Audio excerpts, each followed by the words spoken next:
Hey,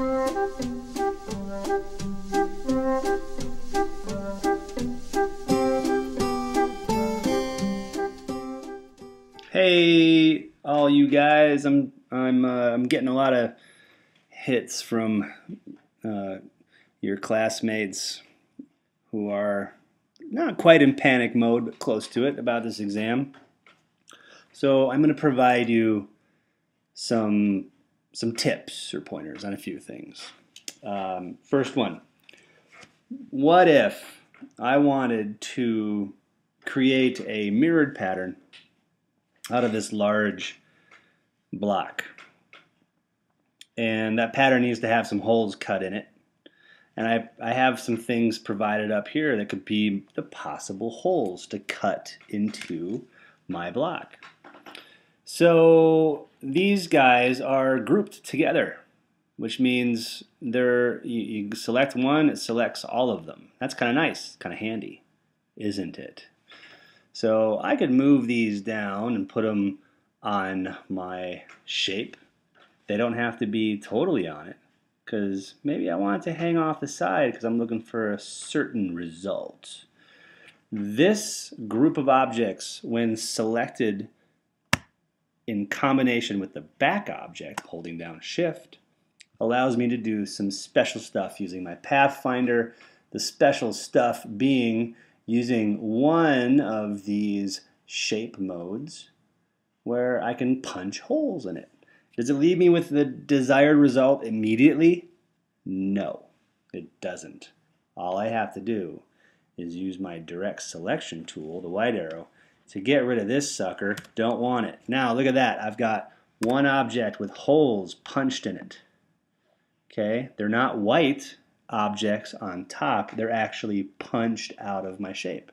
Now I could use my reflect tool, double click on it, make sure I've got my reflection to vertical.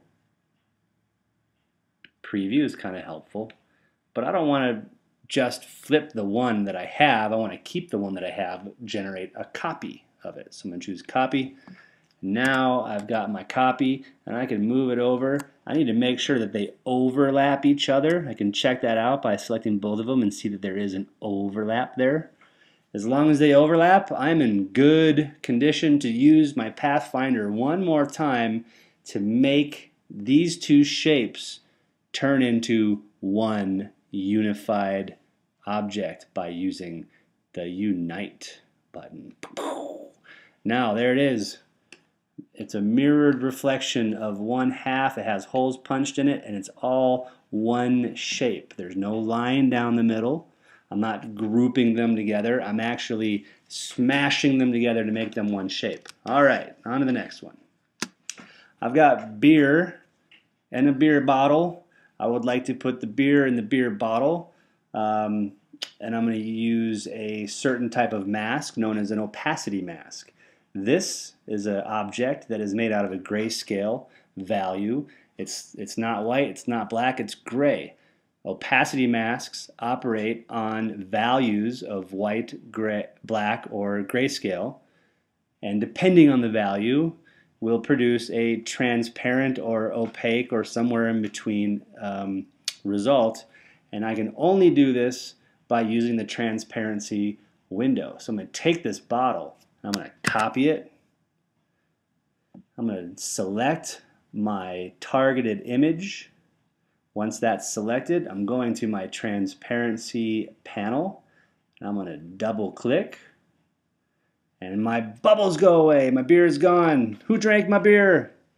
But that's only because this this transparency mask has been defaulted to being totally black. So now I should assume that anything white or with a shade of gray will produce some exposure of that image. So I'm going to do paste. There's my bottle. And as long as I move it in somewhere where that image exists, we're going to see some beer. Okay, so as it is, being a grayscale, you can see it right there, a grayscale, it's not even grayscale, it's just a shade of gray. Bottle is giving me roughly like 50% opacity. If I really wanted to, which I wouldn't have to, I could change it to white and then it's like totally full opacity. But if my image is supposed to be faded slightly, then I would leave it the gray that came with it. That is an opacity mask. We went over this in a video. Now this group of stars is also in need of a mask, but a different kind of mask. It's going to need a clipping mask. Oh wait, real quick, before I get too far ahead of myself. In order to get out of that transparency mask, I have to click back on that thumbnail. And it brings me back into reality. It's one of those things you got to get used to. Just click back and forth between them real quick. Look at your layers menu. Look and see what happens to the tab and to the top of the window. It's telling you, hey, you're currently in an opacity mask. So you got to make sure you get out of it. Now, okay, these stars are grouped together in their own layer. I have my own layer called stars here. And I would like to have a beer bottle shape implemented on these stars, but these stars are a whole bunch of layers. So it's not as easy to do with an opacity mask. In fact, sometimes you don't even want an opacity mask because you're dealing with like trying to clip all the junk that's hanging off your artboard, right? And you have tons of layers. So the trick here is that these have to be in a layer group. So I've got a layer and it's all set to stars and that's everything there. No problem. This bottle, if it's going to be the shape that is going to cut out those stars, it also needs to be in that layer group. So see how it's selected and see how it's showing me that it's selected. It's not part of the stars layer. So I need to grab that little blue guy and boop, push it up. And it's now part of the stars group or layer. The most important thing is that that bottle lies at the topmost level of layers for that master layer. As long as it is, I would select those stars, that layer, whatever it is, the master layer, and then I can click on the button at the bottom that says Make Clipping Mask. I'm going to go boop, and it totally did. The only problem is that this resides over here, and I need to get it over there. So there's the bottle. It's now a clipping mask. Has nothing to do with the transparency. I can still grab certain layers in there and move them if I need to. Okay, that is a clipping mask, and it's all based on a layer and a hierarchy where the path is the topmost deal. Then you can either make, or you can even release it if you're not happy with it. So make it, release it, make it, release it. Okay, so those are the two different masks that we can do. And then, oh, that's weird. Thought I had something else over here. I did. I had circles. Where did they go? Where did they go? Is it? Oh, it's these guys. Yeah, they don't belong in there. Okay, I'm going to select them and make a new layer. Let's push them over into their own layer. Okay, what if I wanted to arrange these circles and align them to, like, say, maybe the green one? Well, if I click on one and they all select, I should know by default that it's a group.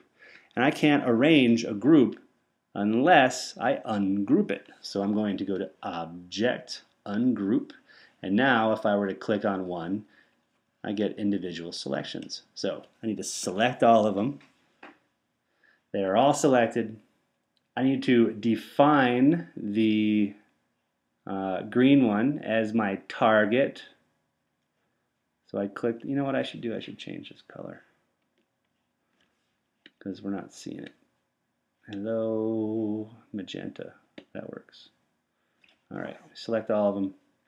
Now if I click a second time on that green one, not holding shift or anything, just select it, it becomes the key object.